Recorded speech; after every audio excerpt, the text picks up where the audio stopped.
Linear algebra and logic के second lecture में आप सबका स्वागत है। पिछले वाले वीडियो में मैंने टाइप्स ऑफ मैट्रिसेस, वेक्टर्स और सिस्टम ऑफ इक्वेशंस के बारे में बात करी थी। तो आज उसी पे कंटिन्यू करते हैं। तो आज हम शुरू करेंगे सिस्टम ऑफ टू इक्वेशंस से। System of two equations in two variables. ठीक है, टू वेरिएबल्स में इसका मतलब है, ये आप पढ़ चुके हो, a1x plus b1y equal to c1, एक इक्वेशन। एक a2x plus b2y equal to c2, है ना। वन हो गई, टू हो गई। तो ऐसी टाइप की इक्वेशन होती है, हम सॉल्व करते हैं। ये 12th में था, 11th में था, उससे पहले 10th में भी था। इनके जो मेजर केसेस होते हैं, इसकी जो मेजर प्रॉपर्टीज होती है, जो केसेस होते हैं, वो आप लोग को याद ही हो गए, बट एक रिकैप ही बता देता हूँ। तो इस टाइप के सिस्टम ऑफ इक्वेशंस में तीन केसेस रहते हैं। एक तो होता है कि एक सोल्यूशन है, वन सोल्यूशन। एक होता है ज़ीरो सोल्यूशंस। एक होता है इन्फिनाइट सोल्यूशंस। सो इन ये कब कब अराइज करते हैं और कैसे अराइज करते हैं वो भी बता देता हूँ। तो पहला वाला तो तब करता है जब की होती हैं आपकी लाइंस इंटरसेक्टिंग, राइट, इंटरसेक्टिंग। दूसरी होती है जब होती है पैरेलल। और तीसरी होती है जब दोनों सेम लाइंस होती हैं, राइट, सेम होती हैं। इनके आपको केसेस भी याद ही होंगे। इसमें पहले वाले में था, फर्स्ट सोल्यूशन में आपको देखना है a1 by b1 is not equal to a2 by b2। Second वाले में होगा a1 by b1 is equal to a2 by b2 is not equal to c1 by c2, है ना। समझ लो, a1 by a2 भी आप चेक कर सकते हो, तो है। c1 by c2 सेम होना चाहिए, और इसमें पूरी तरह प्रोपोर्शनल होना चाहिए। ए इन्फिनाइट में a1 by a2 सेम है, b1 by b2 सेम है, और c1 by c2 भी सेम है। सॉरी, इधर थोड़ी एक चीज़ गलत लिखी है मैंने। a1 by b1 चेक कर लो, a1 by a2 भी चेक कर सकते हो, टू और इधर b1 डाल दो, सेम है ना। बट ये इतना वो नहीं है, यही होता है, यही तीन होते हैं। और कोई भी सिस्टम जिसके एक या ज़्यादा सोल्यूशंस हैं वो कंसिस्टेंट होता है और दूसरा इनकंसिस्टेंट होता है, राइट। ये भी पढ़ा ही था हमने।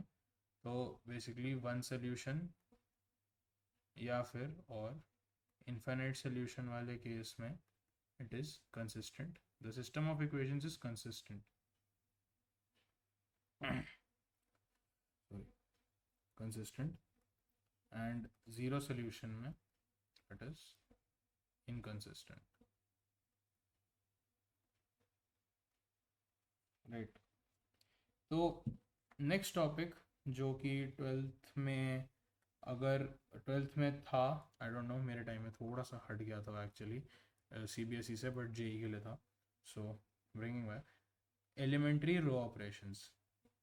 अब ये क्यों इंपॉर्टेंट है? एलिमेंट्री रो ऑपरेशंस आप लोगों ने पढ़ेंगे फर्स्ट ईयर में भी, जब रैंक ऑफ मैट्रिक्स वगैरह निकाली होगी, है ना, इंजीनियरिंग मैथ्स में अपने, वो फर्स्ट ईयर में जो पढ़ाए थे। बट एक रीकैप हो जाए, एलिमेंट्री रो ऑपरेशंस में आते हैं। एक तो होता है इंटरचेंज ऑपरेशन होता है, राइट।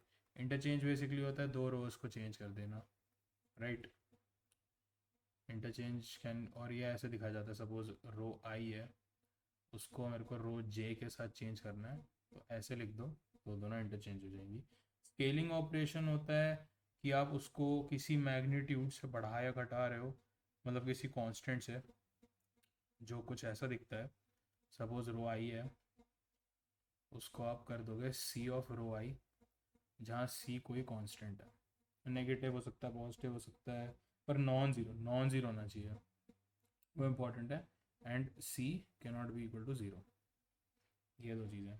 फिर होता है row addition operation. Row addition operation होता है बेसिकली आपका row of I is becoming row of I plus row of J with some constants, with some kind of constant in J. आप J में कुछ multiply कर रहे हो, कभी यूजुअली वन होता है, कभी कभी कुछ और भी हो सकता है। बट हमेशा याद रखना, जिस भी रो पे परफॉर्म हो रहा है उसमें आपको कुछ भी मल्टीप्लाई या डिवाइड नहीं करना है, उस रो को वैसे ही रहने देना है। सपोज आपकी एक मैट्रिक्स है, उसमें ये रो और ये तीन रोज है, राइट। जस्ट 3 × 3 ले लेता हूँ, सबसे ईजी रहेगा। अब आपको मान लो सेकेंड रो को ऐड करना है थर्ड रो के साथ, तो आपको सेकेंड रो को चेंज करना है रो 2 को, और आपको ऐसे ऐड करना है कि रो 3 के डबल से ऐड करना है। तो अब रो 2 में कोई आप रो 2 को हाफ से मल्टीप्लाई नहीं करोगे, वो गलत हो जाएगा। बस फिर वो पूरी रो पहले एक बार बदल रही है। तो जिस भी रो पे ऑपरेशन हो रहा है उस पर कोई चेंज नहीं आना चाहिए ड्यूरिंग एडिशन। यस। पिछली इक्वेशन पिछले वीडियो में भी मैंने ये वाला पार्ट एक बार एक्सप्लेन किया था, जो है matrix notation of linear system of equations, right.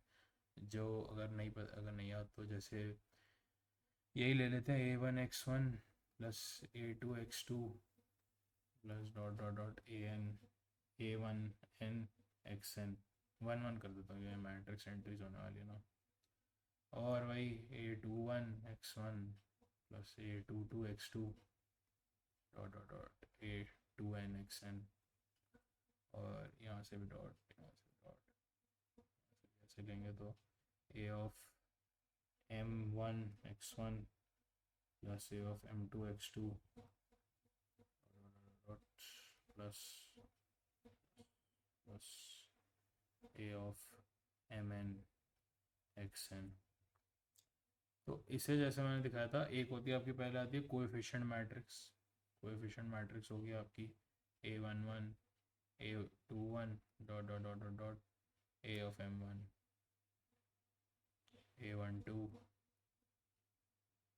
a1n a22 a2n।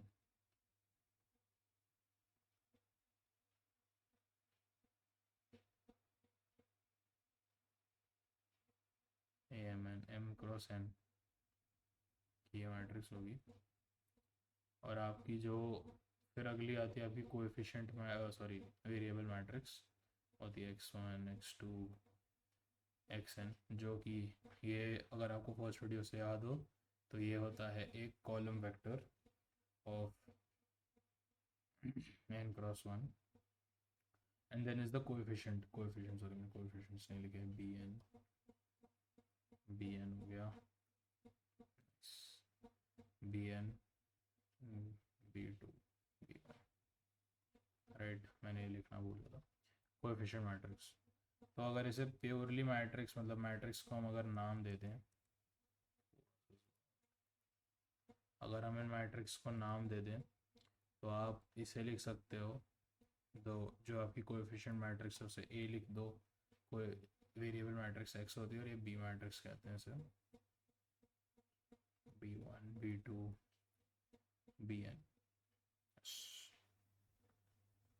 अब इधर एक ऑगमेंटेड मैट्रिक्स वो होती है जिसे आप ऐसे डोनेट करते हो, मतलब ये तो आपकी ए मैट्रिक्स थी, ये आपकी एक्स मैट्रिक्स थी, और ये आपकी बी मैट्रिक्स थी, राइट।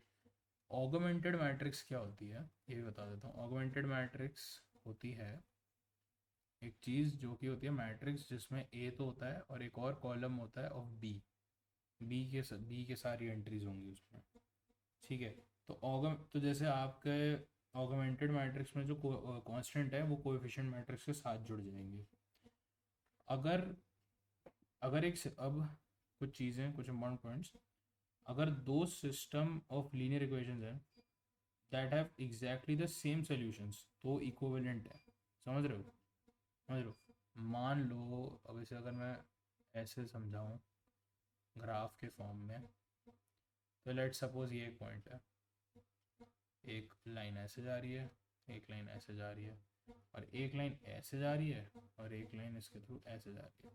तो देख सकते हो 4 लाइन्स है, पर ये वाली लाइन और ये वाली लाइन एक सिस्टम है, और ये वाली लाइन, और मैं एक काम करता हूँ इसे वापस बनाता हूँ और अलग अलग कलर से बनाता हूँ सबको, सॉरी इसको थोड़ा अलग कलर से बना लेते हैं दोनों सिस्टम ऑफ इक्वेशंस को।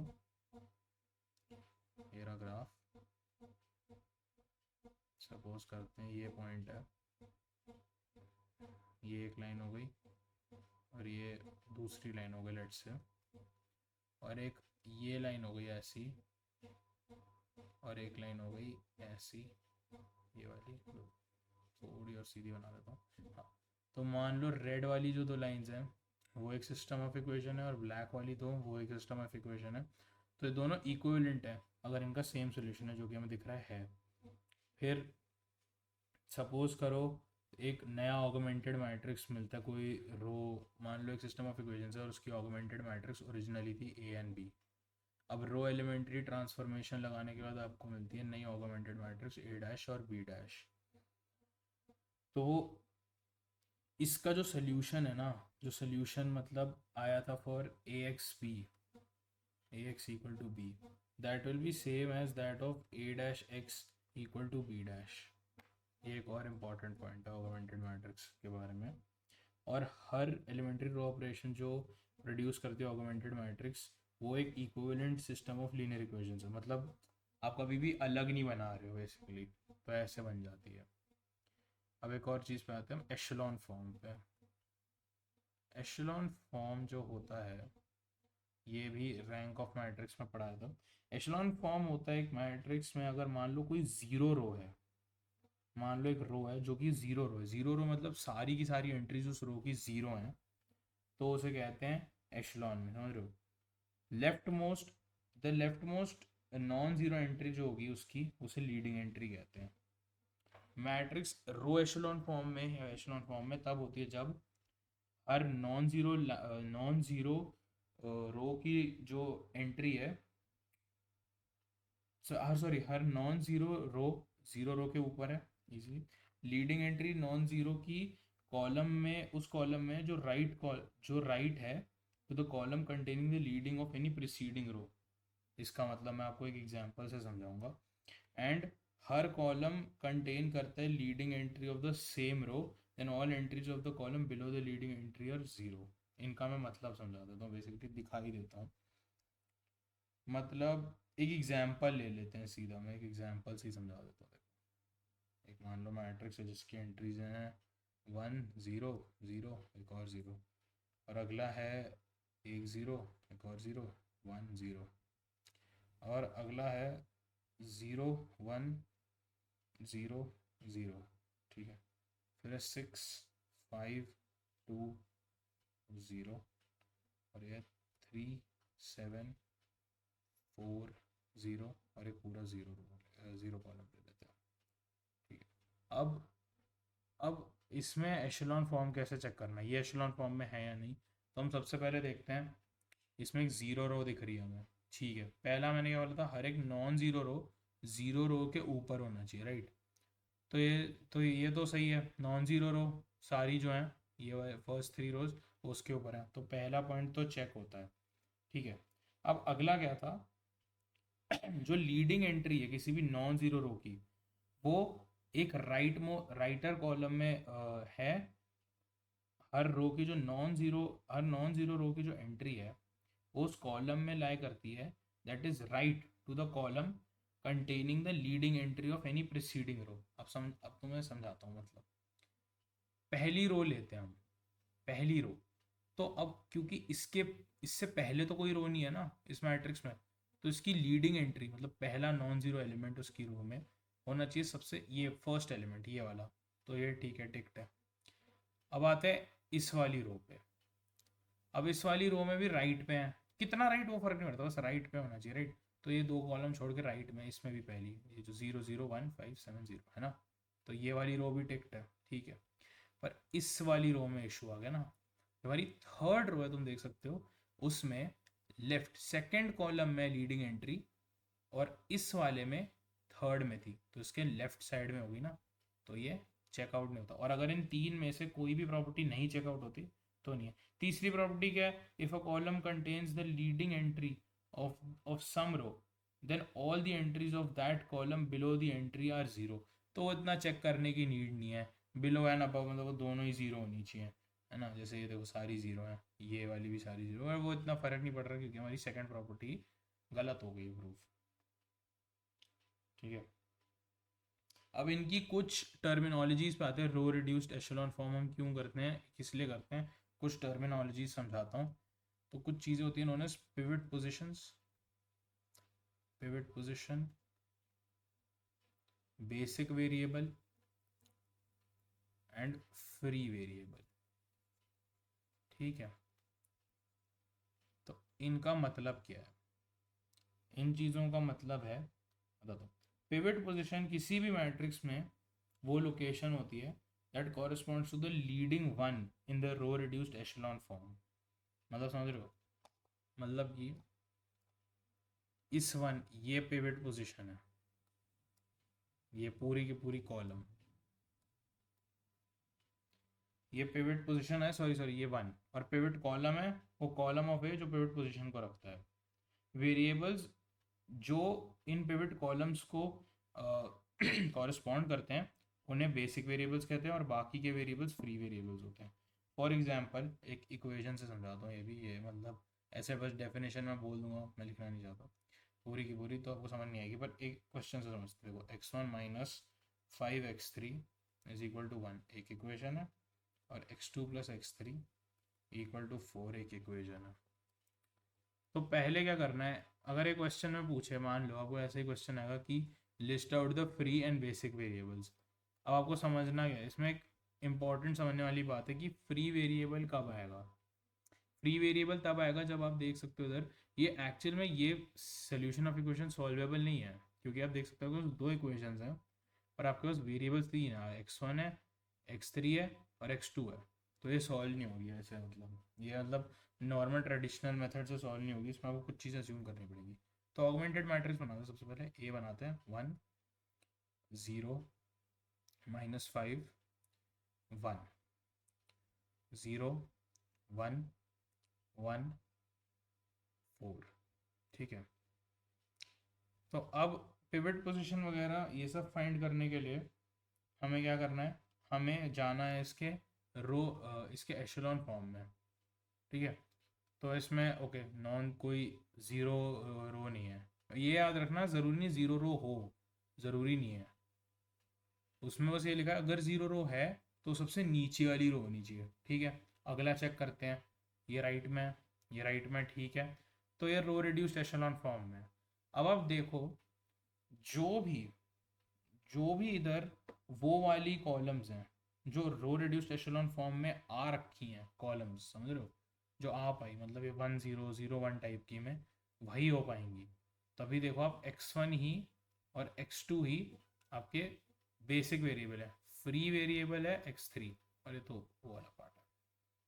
अगर आपको नहीं समझा मैं एक और समझा देता, देखो रो रिड्यूस्ड एशेलॉन फॉर्म मैंने अभी समझाया था, उसकी जो प्रॉपर्टीज थी वो थी, अब उस प्रॉपर्टी में पहली प्रॉपर्टी लिखी थी अगर नॉन जीरो है, मैंने बोली थी नॉन जीरो अगर है, सॉरी जीरो रो अगर है तो नॉन जीरो रोज के नीचे रहनी चाहिए, पर इस केस में हमें दिख रहा है कि कोई चीज़ वो नहीं है, नॉन जीरो रो नहीं है, तो ओके वो तो टेकन कह रहा है।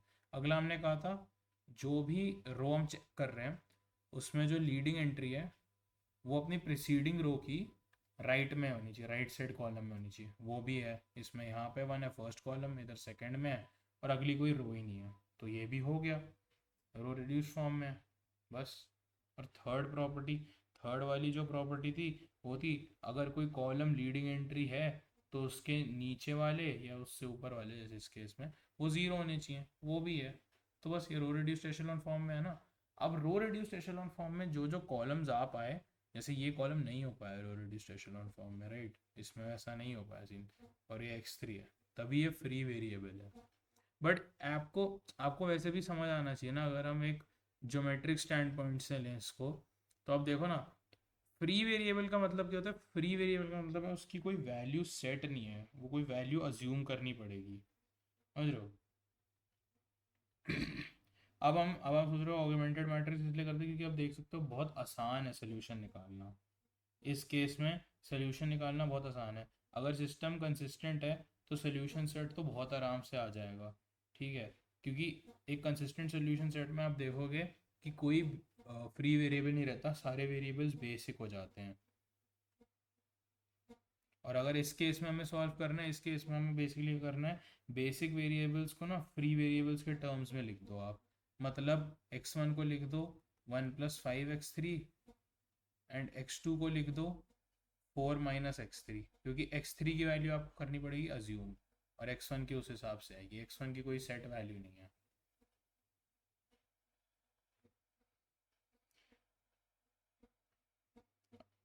एक और एक और नोट इसमें इम्पॉर्टेंट है कि अगर किसी ऑगमेंटेड मैट्रिक्स में एक ऐसी रो है जिसमें सिर्फ नॉन ज़ीरो एंट्रीज हैं लास्ट कॉलम में, और आप रो रिड्यूस मतलब रो रिड्यूस्ड फॉर्म में ये है ना, सिर्फ नॉन ज़ीरो मतलब एक भी ज़ीरो एंट्री नहीं है, तो उसका कोई वो नहीं है सोल्यूशन। एक क्वेश्चन कर लेते हैं, एक क्वेश्चन करवा देते हैं इस वाली मॉड्यूल में। और एक क्वेश्चन है जो कि हम मान लो ये एक हमारी मैट्रिक्स है 0 0 0 -3 0 0 0 0 1 0 0 2 6 0 0 0 0 1 0 7 9 2 0। एक ऑगमेंटेड मैट्रिक्स है। तो ये वाला रो तो हमें, ये वाला कॉलम तो पता ही है कि एक वो है कॉन्स्टेंट्स का कॉलम है, ठीक है। तो आओ चेक करते हैं पहले ये रो रजिस्ट्रेशन ऑन फॉर्म में है या नहीं। तो पहला वाला तो चेकआउट करता है, पहला वाला प्रॉपर्टी फुलफिल्ड है, जीरो वाला, जीरो रो सबसे नीचे है, ओके। नेक्स्ट नेक्स्ट वाली प्रॉपर्टी थी कि आप चेक कर रहे हो कि क्या ये कि लीडिंग एंट्री जो नॉन ज़ीरो है वो राइट साइड में है या नहीं। तो हम पहले ये देखते हैं, ओके ठीक है। इसके में केस में ओके, अगर मैं इसे वन में भी कन्वर्ट कर देता हूँ एक एलिमेंट्री रो ऑपरेशन परफॉर्म करके, तो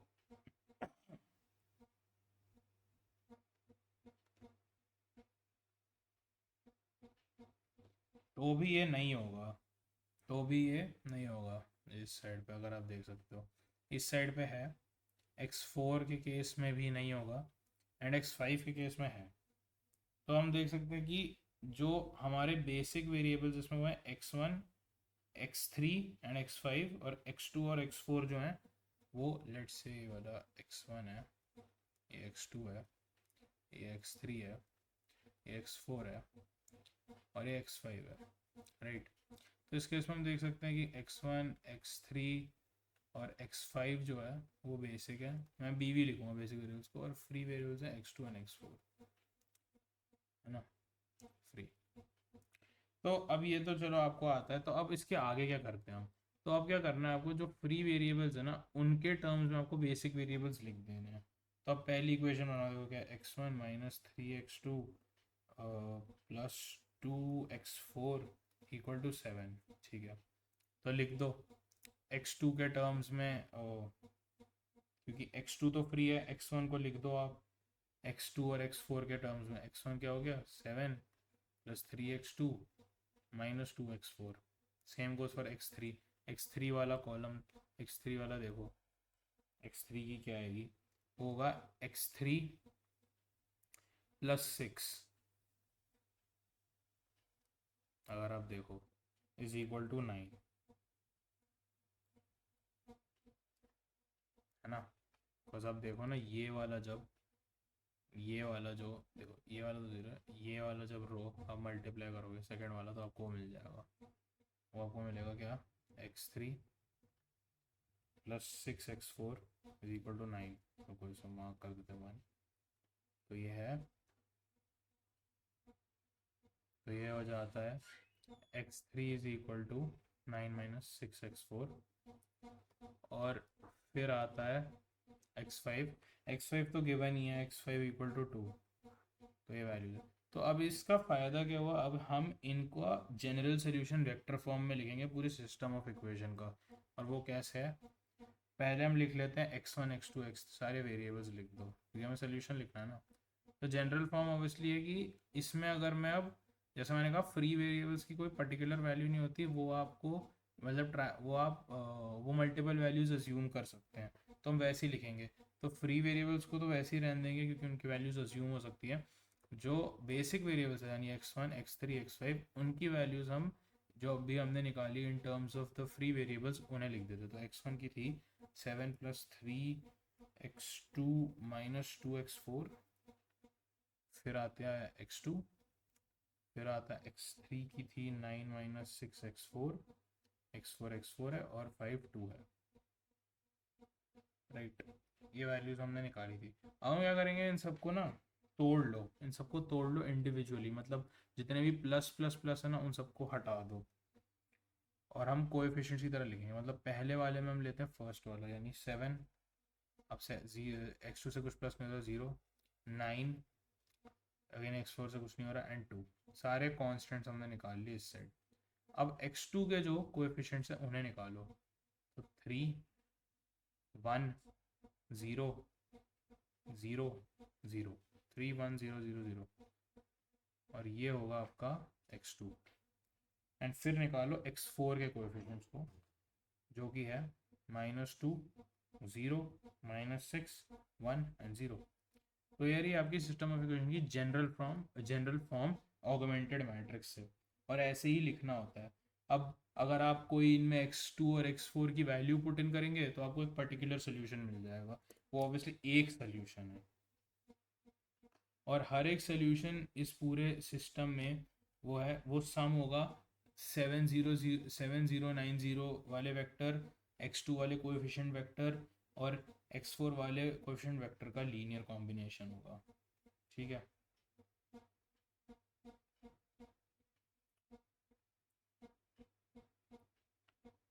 तो यही था प्रोसीजर, तो मैंने समझा ही दिया कैसे करना है जनरल फॉर्म का। और इस वीडियो के लिए इतना ही। अगर आप लोगों को ये वीडियो पसंद आई और हेल्पफुल लगी तो डू शेयर इट, लाइक कर दो, सब्सक्राइब कर दो। Thanks, helps a lot.